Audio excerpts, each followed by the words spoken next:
Hey, I'm Steve, also known as Terramantis, and this is my channel ViiTCHA.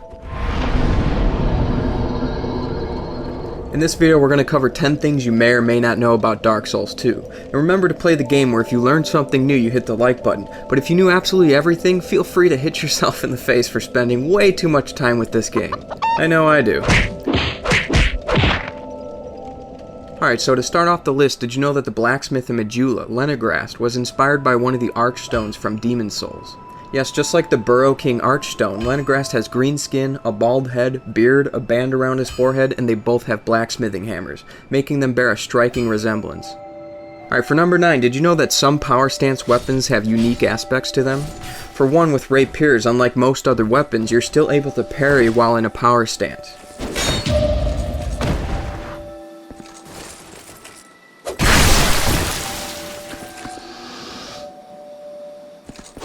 Also, the only shields in the game that you can power stance properly are Reeves and Orma's Great Shields.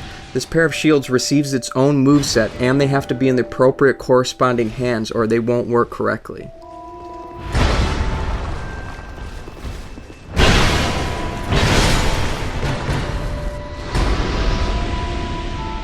Alright, for the next one, let's talk about some interesting aspects of the lake in the opening cinematic.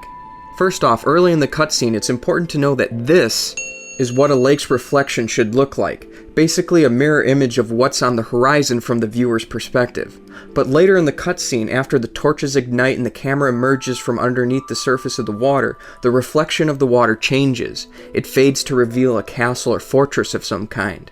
Now there's actually concept art for this location and scene as well. In the concept art, if you turn the image over, the reflection seems to be the same or very similar to the bridge found in the Iron Keep. It has the exact same chains, there's sculptures carved into the suspension supports, and there's also a doorway leading to the keep itself. So what does this mean to you guys? We know that the Iron Keep was once a normal castle until it grew so large in mass that it actually sank into the ground, causing magma from under the Earth's crust to rise around the Iron Keep. So could this be an image of the Iron Keep before it sank, or something else entirely? This also raises another question about the whirlpool that the cursed undead falls into as well. If the reflection on the surface of the water is meant to represent an alternate reality, what is that reality?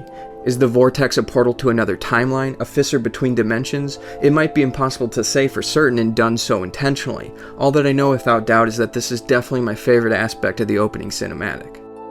Alright, number 7 is short and simple. Did you know that in Dark Souls 2 all stamina recovery items stack, even double shields? This means you're able to gain the benefits of consuming a green blossom, the Chloranthy ring, and 2 stamina shields all at the same time. Why you'd ever want to wear 2 stam regen shields I have no clue, but the option is there.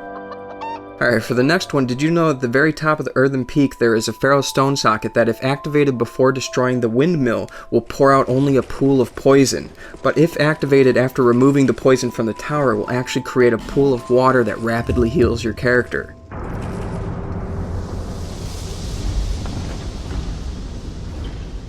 Now beside that little fact, what's also interesting about this pool is that it seems to tie into the lore of Mytha. I've always thought of the room and surrounding area where Mytha is encountered to be like an ancient bathhouse of sorts, and from the item descriptions of Mytha's soul and dagger, it could be interpreted that this was once some type of magical healing spring that Mytha used to bathe to ensure her beauty.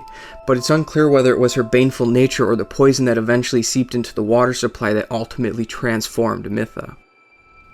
Alright, for the next one, did you know that with the Covetous demon you can shoot and break the hanging pots in the boss room? If you shoot the pots with heavy bolts or arrows, the hollow prisoners will be released, falling to the floor of the arena. This will cause the Covetous demon to be distracted for nearly the entire fight as he wanders the room from prisoner to prisoner, eating them.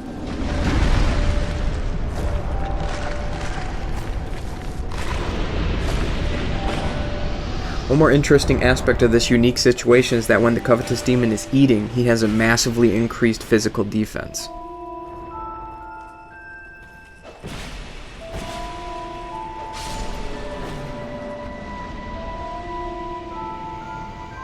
Alright, for number 4, at first glance, the Miracle Soul Appease might seem like a very situational spell, and, well, it is. But in the right situation, it's extremely powerful. Did you know that this spell can make quick work of the Royal Rat Vanguard?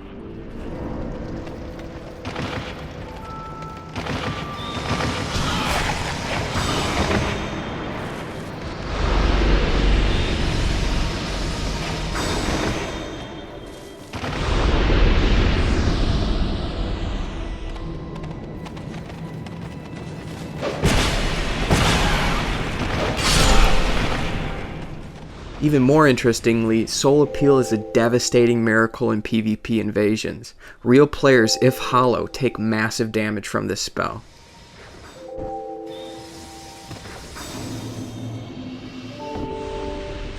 Alright, for the next one, did you know that if you hit Freya's face enough, it will get chopped off?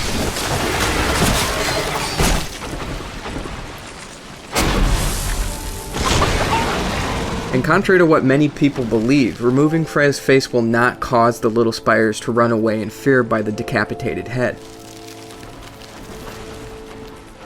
So what you may actually not know is that if you bring a crappy enough weapon, heal Freya with warmth, and hit her face a whole bunch of times, you can sever both heads without doing enough damage to actually kill her. This will cause Freya to become seemingly invincible. With no viable area to strike to do damage, Freya's decapitated body will stomp around blindly trying to kill you.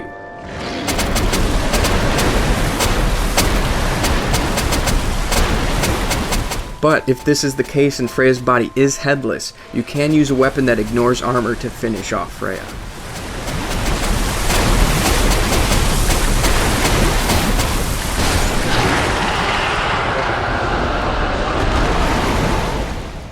Alright, for number 2, I'm sure you all know Velstadt, the Royal Aegis. Well, from specific item descriptions, we know that Velstadt was King Vendrick's most loyal guard, and we can also conclude that Velstadt was once likely a warrior of light, but was blackened by prolonged exposure to the undead crypt. Additionally, when first encountering Velstadt, he is found still watching over Vendrick in an almost meditative state awaiting would-be perpetrators. Well, what you may not know is that if you look at the floor where Velstadt is sitting, you can actually see a circle of light different from the rest of the brick, almost like Velstadt was maintaining a barrier to keep the dark at bay. Also, interestingly, if you've already defeated Velstadt and you run past the Cyan Knights, they will follow you up until the very moment you reach the center of this circle of light, then head back to their posts.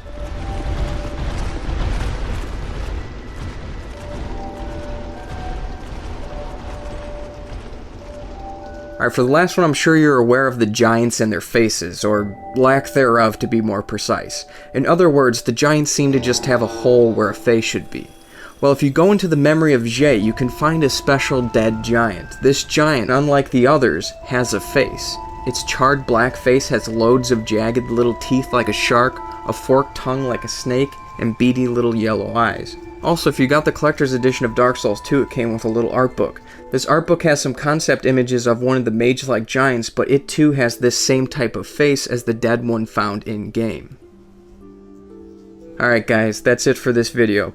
Please don't hesitate to check out my other Dark Souls content, and I'll see you in the next one.